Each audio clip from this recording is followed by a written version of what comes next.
Hamas and Israel agree on return of 6 hostages and 4 bodies. And also Russia and US to name negotiating teams on ending Ukraine war.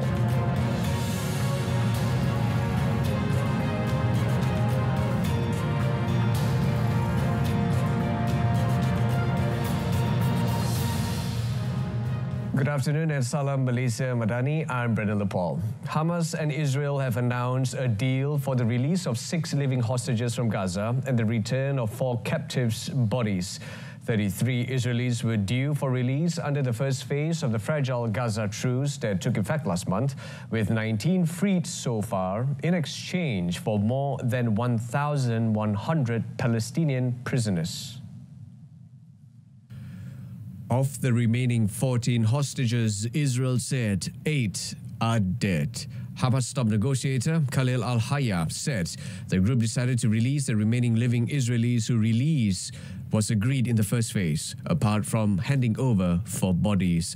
Israel's Benjamin Netanyahu subsequently confirmed that during indirect negotiations in Cairo, agreements were reached for the 6 living Israelis to be handed over on Saturday, in addition to 4 bodies on Thursday and 4 more next week. The truce has held despite both sides' trading accusations of violations and despite the strain placed on it by US President Donald Trump's widely condemned plan to take control of Gaza and relocate its population. Saudi Arabia is set to host the leaders of Egypt, Jordan, Qatar and the United Arab Emirates on Friday to present their own plan for Gaza's reconstruction while ensuring that Palestinians remain on their land. After the Saudi meeting, Egypt will host an extraordinary Arab League meeting on Gaza on 4th March. On a related note, Qatar, a key mediator in the Gaza conflict, said that Palestinians must decide their territory's future after the Israel-Hamas war instead of outsiders. Foreign Ministry spokesman Majid al-Ansari said the issue is, quote, a Palestinian question, after Israel insisted on removing Hamas and the United States proposed taking over the territory. Ansari said from Qatar's perspective, the question on what happens after the conflict must be answered by the Palestinians. He added they must also decide on who represents the Palestinians in an official capacity, and also the political groups and parties in the political sphere.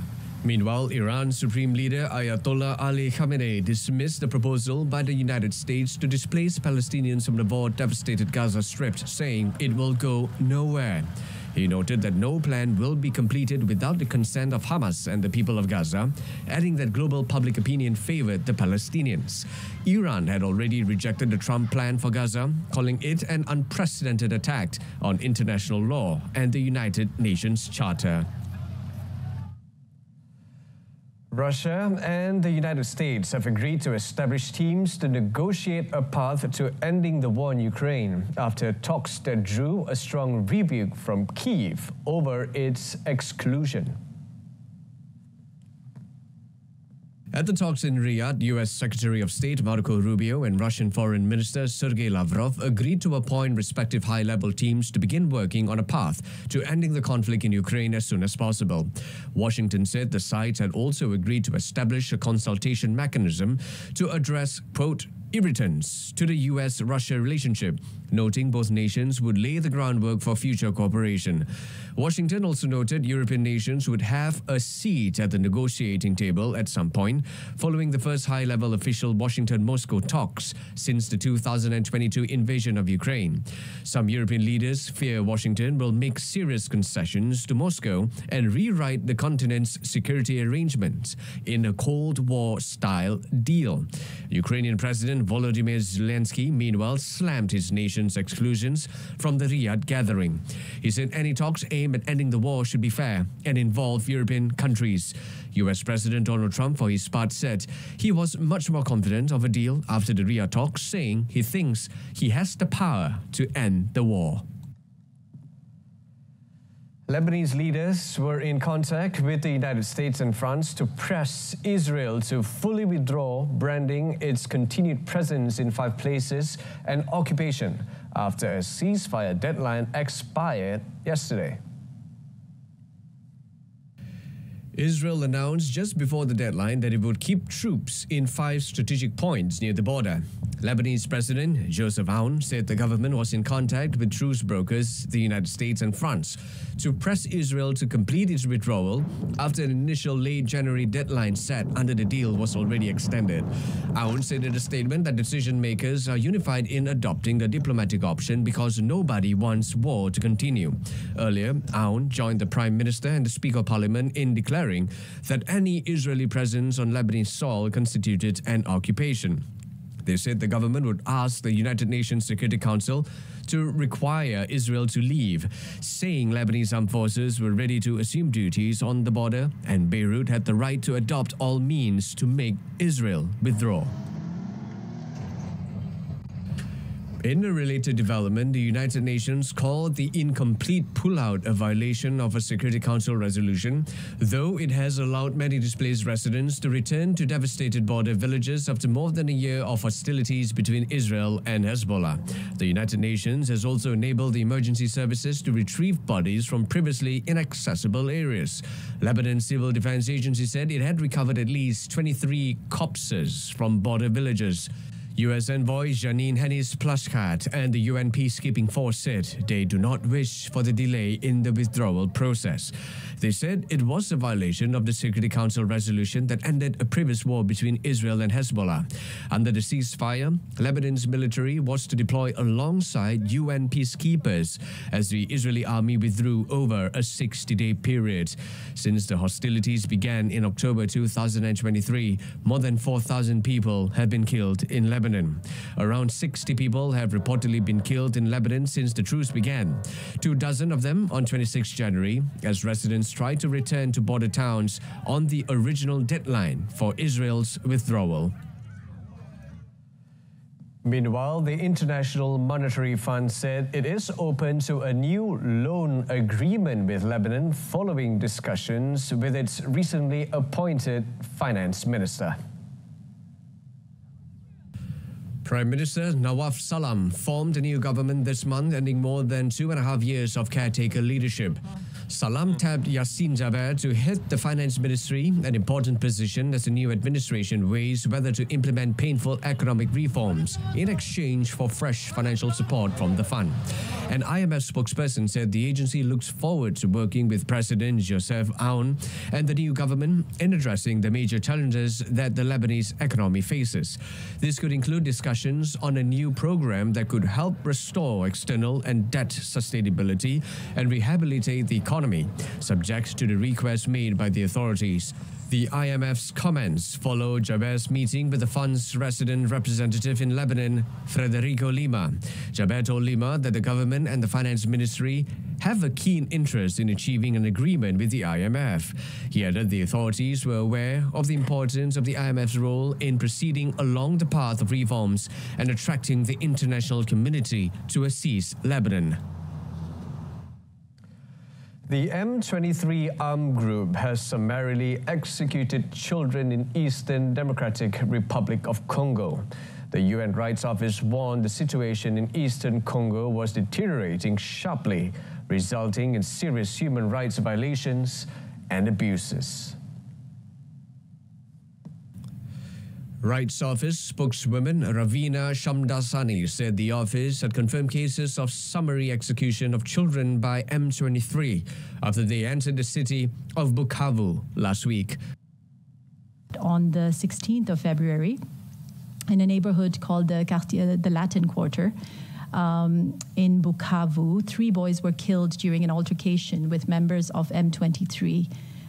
According to information collected through reliable sources, the 3 boys, who are yet to be identified, were carrying weapons collected in an abandoned FARDC camp and were intercepted by the M23. They refused to disarm, and during an exchange of fire that subsequently erupted, the 3 children were killed. She added, the Rights Office had also documented cases of ill treatment, conflict-related sexual and gender-based violence, child and forced recruitment, intimidation and death threats. She urged Rwanda and M23 to ensure that human rights and international humanitarian law are respected. M23 fighters and Rwandan soldiers have seized Goma and Bukavu, the capitals of North and South Kivu provinces, respectively. Elsewhere, Sudan's Rapid Support Forces has delayed signing a political charter that could pave the way for a breakaway government. After nearly 2 years of war, the Rapid Support Forces controls most of the west of Sudan and parts of the capital Khartoum, but has been losing ground in central Sudan to the army. The Rapid Support Forces assembled allied politicians and armed group leaders in the Kenyan capital Nairobi to sign a charter that would provide for a government of peace and unity to govern the territories the force controls. The charter could mark a turning point in the war, cementing a split along battle lines, even as the fight for control over some areas rages on. However, politician Fadlala Burman Nasser, head of the Umma party, which is split over whether to participate, said the signing of the charter was postponed until later in the week to allow for a fuller representation from Sudan People's Liberation Movement North Party. The party is a large secular military faction that controls wide swathes of the South Kordofan and had not previously taken a firm position in the conflict. An alliance with the Rapid Support Forces could boost the paramilitary's territory and numbers.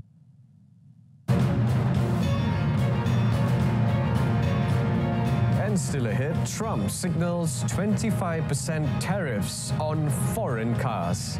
Stay tuned. But first, Prime Minister Datuk Seri Anwar Ibrahim arrived in Manama for an official visit to Bahrain at the invitation of Bahrain's Crown Prince and Prime Minister Salman Hamad Al Khalifa. The aircraft carrying the Prime Minister landed at Bahrain International Airport at 12:45 a.m. local time. Datuk Seri Anwar was greeted with a static guard of honour as a gesture of Bahrain's warm welcome.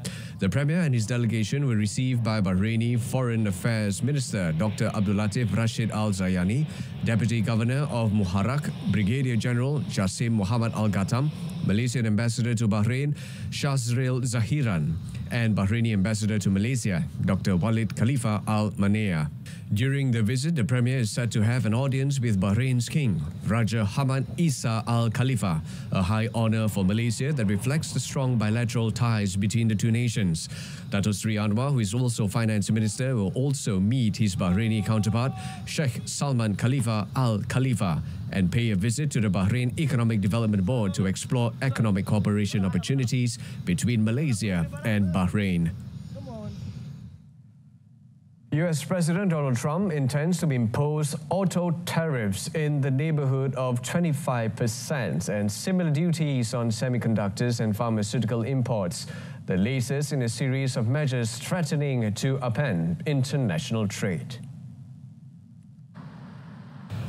Trump has long pointed to what he calls unfair treatment of US automotive exports in foreign markets. The European Union, for instance, collects a 10% tariff on vehicle imports, 4 times the US passenger car tariff rate of 2.5%. The US, though, collects a 25% tariff on imported pickup trucks from countries other than Mexico and Canada, a tax that makes the vehicles highly profitable for Detroit automakers. Trump told reporters that sectoral tariffs on pharmaceuticals and semiconductor chips would also start at 25% or higher, and it will go very substantially higher over the course of a year.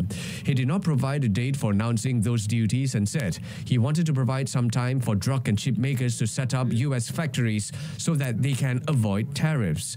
An auto import tariff of 25% would be a game changer for global auto industry that is already reeling from uncertainty caused by Trump's tariff drama. On a separate note, a US judge has declined a request to temporarily block Elon Musk and his Department of Government Efficiency DOGE from firing federal employees and accessing agency data. It was a victory for President Donald Trump in his bid to shrink the government workforce. 14 Democratic-ruled states had filed suit last week contesting Musk's legal authority, but District Judge Tanya Chutkan denied their emergency request to pause his actions. In their suit, the states claimed that Musk and Doge lacked statutory authority for their actions because he had not been formally nominated by the president and confirmed by the Senate. In addition, they said Musk and Doge have gained access to sensitive data, informations, systems and technological and financial infrastructure across the federal government.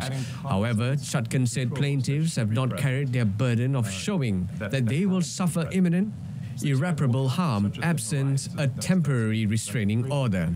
Doge is a free-ranging entity run by Musk who has taken an assertive role in the new administration, with his agency aiming to cut hundreds of billions of dollars in government spending. His plans have effectively shuttered some federal agencies, sent thousands of staff members home and sparked legal battles across the country. Qatar is committed to investing $10 billion in India across various sectors. The matter was confirmed by the two nations in a joint statement after Qatar's Emir Sheikh Tamim bin Hamad Al Thani visited New Delhi. Indian Prime Minister Narendra Modi said he had a very productive meeting with Qatar's Emir, who was on a two-day visit to New Delhi. He explained that trade featured prominently in the talks, adding that they want to increase and diversify India-Qatar trade linkages. According to the joint statement, Qatar will invest $10 billion in India in infrastructure, technology, manufacturing, food security, logistics, hospitality, and other sectors. The two countries will aim to double their annual trade to $28 billion in the next 5 years and are exploring the signing of a free trade agreement. The two sides also said they would work to enhance bilateral energy cooperation, including mutual investments in energy infrastructure, as well as look at settlement of bilateral trade in their respective currencies. Bilateral trade between the two nations stood at $18.77 billion in the fiscal year that ended in March 2023, mainly comprising liquefied natural gas imports from Qatar. And in other news, Brazil's Attorney General has formally charged former President Jair Bolsonaro and 33 others over an alleged coup attempt after his 2022 election loss. Bolsonaro and his co-accused were hit with 5 charges over the alleged bid to prevent President Luiz Inácio Lula da Silva from taking office after a bitter election race. Attorney General Paulo Gonet Branco filed the charges at the Supreme Court based on manuscripts, digital files, spreadsheets, and exchanges of messages that reveal the scheme to disrupt the democratic order. One of the charges is for the crime of armed criminal organization, allegedly led by Bolsonaro and his vice presidential candidate, Walter Braga Neto. Allied with other individuals, including civilians and military personnel, Branco said they attempted to prevent, in a coordinated manner, the results of the 2022 presidential elections from being fulfilled. The prosecutor's office based its decision on a federal police report of over 800 pages released last year, after a 2-year investigation which found Bolsonaro was fully aware and actively participated in the plot to cling to power. Bolsonaro has denied the accusations and said he was the victim of persecution.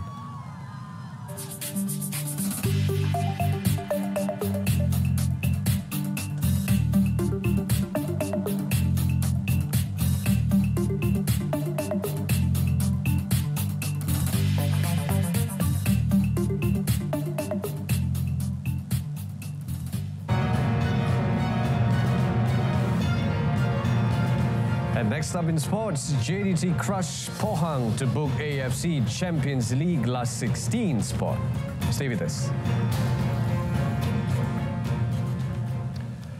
Johor Darul Tazim JDT confirmed their spot in the round of 16 of the AFC Champions League after producing an emphatic upset by beating South Korean powerhouse Pohang Steelers FC 5-2.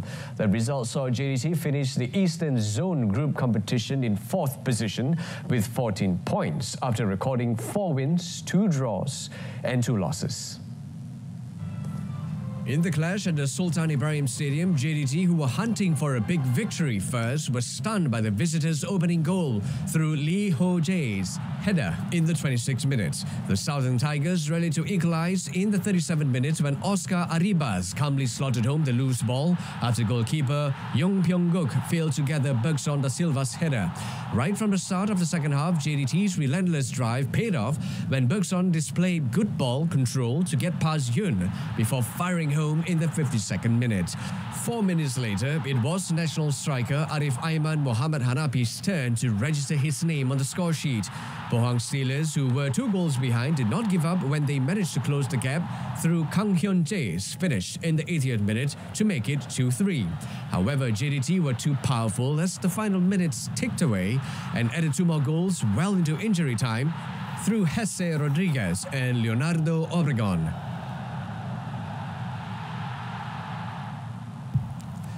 In the meantime, JDT head coach Hector Bidolio was satisfied with the performance displayed by his men. He was also thankful that his team managed to qualify to the next round. We talk about we need to win. We need to get the best position possible in the table. And today was a great match. I feel the fan support, the player put the 100%. The team played very well.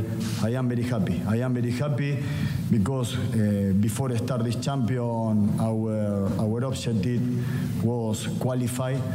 And now JDT not only qualify, show their football, their idea. I am very happy for all the squad.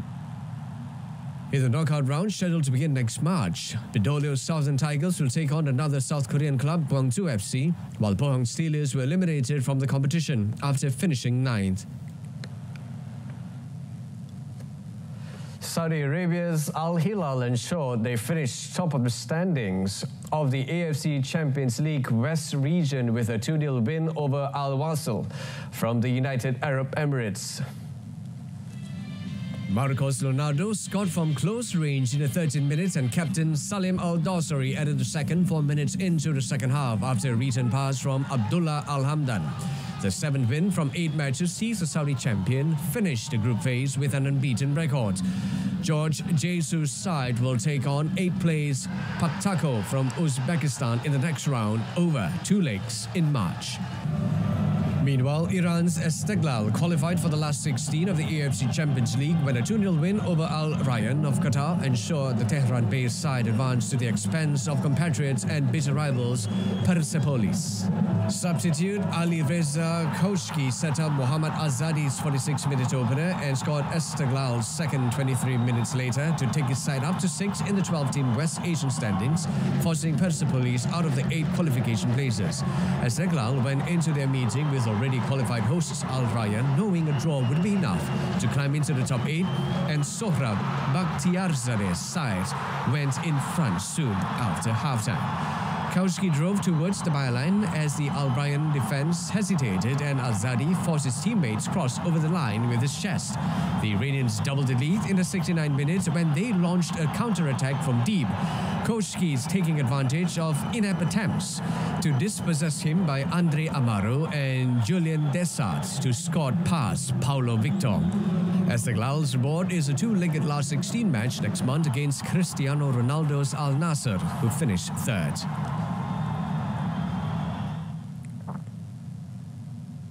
Moving on to European football, Bayern Munich needed a stoppage time goal to see off Celtic and secure a place in the last 16 of the Champions League early this morning. Bayern were defending a 2-1 lead over Celtic in their playoff tie from last week's first leg, but the Bundesliga leaders were unable to put the tie to bed. It was Celtic who went ahead on 63 minutes thanks to Nicholas Keane, the former Bayern player who slotted low into the net after a failed attempt to win the ball by Kim Min-jae. That meant the tie was heading for extra time, but Bayern ultimately would not need to go that far as they scored in the 4th minute of injury time. Alphonso Davies bunted the ball in from close range to make the score 1-1 and clinch the tie for 6-time European champions Bayern 3-2 on aggregate. Vincent Kompany's team will find out their last 16 opponents when the draw is choice made on Friday, but it will be either German rivals Bayer Leverkusen or Atletico Madrid. It was a heartbreaking way for Celtic to go out, but the Scottish champions will take heart from their performance over the two legs. In another match, seven-time European Cup winners AC Milan were eliminated by Feyenoord as a 1-1 draw at San Siro took the Dutch club through 2-1 on aggregate. Santiago Jimenez, playing against the club he left just last month, had put Milan ahead from close range in the first minute to level tie on aggregate. However, Milan had Theo Hernandez sent off early in the second half for a second booking, and Feyenoord leveled through Julian Carranza on 73 minutes. The visitors had Givairo Reed shown a red card at the end of the game after they had held on to win the tie. They could now come back to San Siro in the next round with Inter Milan and Arsenal their two possible opponents. On to tennis, Novak Djokovic's comeback came to a crushing halt as he lost 6-7 to 6 to Matteo Berrettini in the second round of the Qatar Open. Djokovic, who was seeded third and received a first-round bye, was playing his first match since limping out of his Australian Open semi-final in January. It was only Berrettini's second win this year and his first over a player in the top 10 since 2023. It was also the Italians' first ever win over Djokovic. Their previous encounters included victories for the Serb in the Wimbledon final and Roland Garros quarterfinals, both in 2021. The first set went with serve, but Berrettini took 2 points off Djokovic's serve to win the tiebreak. The Italian then broke to love in the second game of the second set. Djokovic had broken Berrettini 27 times in their 4 previous encounters, but the Italian was comfortable on serve until the final game before finally winning on his second match point. Berrettini has struggled with injuries over the last 18 months but won 3 tournaments after returning to court last year. In motorsport, 7 times world champion Lewis Hamilton appeared in Ferrari red for the first time outside of Italy as Formula One put on an unprecedented and spectacular 10-team season launched in front of 15,000 fans. The 40-year-old Briton, who has moved from Mercedes, got the loudest cheer of the night when he took the stage for an event that coincided with the birthday of his Italian team's late founder, Enzo.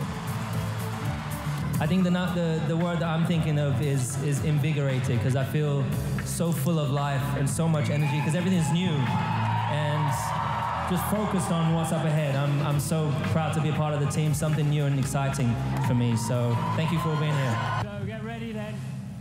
The 2-hour show featured lights, lasers, and musical acts. Liberty Media-owned Formula One said that their YouTube channel had smashed through the 1 million viewers mark, breaking a previous live event record of 289,000. The success of Netflix docu-series Drive to Survive and the arrival in cinemas late this year of Brad Pitt's Hollywood drama F1 led to tickets for the event selling out in a matter of minutes.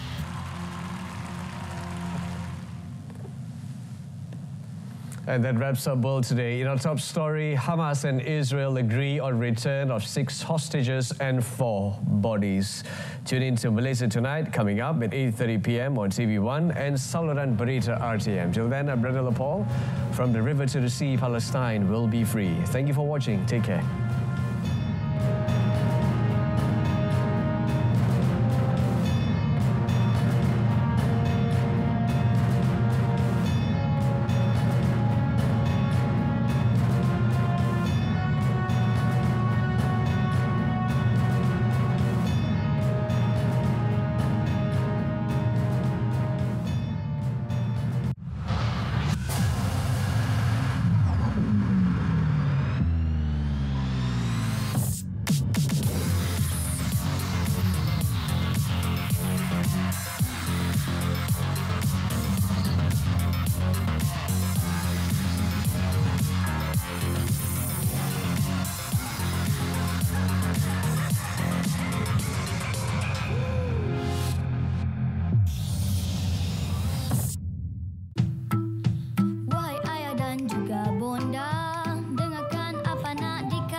tinggi dan kuat, cegahlah sebelum merana, besar cergas cerdas sentiasa.